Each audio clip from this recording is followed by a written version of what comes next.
هلو النهاردة هنتكلم على حاجة مهمة قوي، هو ازاي نكتب essay بالانجلش. عندي بيقولك a visit to a place that you will never forget. زيارة المكان انت عمرك ما هتنساها.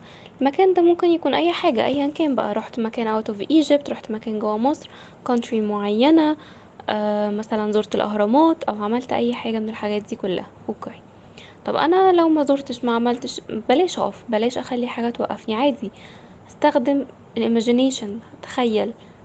مش لازم يكون حاجة اوريدي عملتها. ممكن اتكلم على اخويا مثلا لما اروح ازور مكان، حد من صحابي، مامتي، بابايا.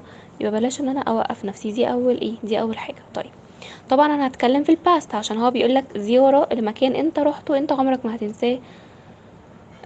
او مثلا نتكلم عن زيارة انت مش هتنساها ابدا، فاكيد دي خلاص اوريدي حاجة حصلت، فهتكلم طبعا في الباست.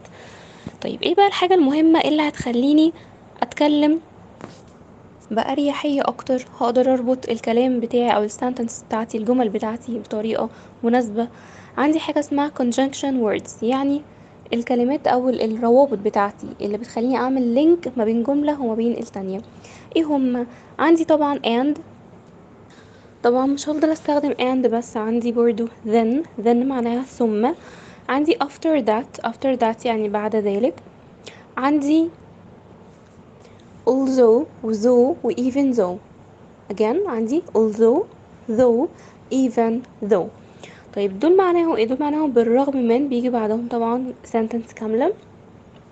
ممكن كده ناخد example سريع عليها.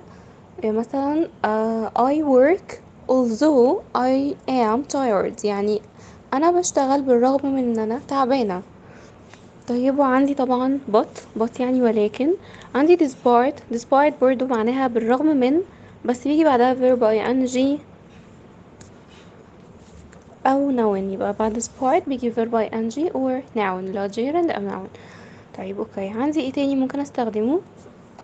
عندي طبعا because، عندي in order to، عندي for، عندي to، عندي برضو or، عندي as أو عندي as long as، عندي just، عندي so معناها لذلك. اقدر برضو مثلا اقول firstly secondly، اقدر اقول at the end finally at the beginning.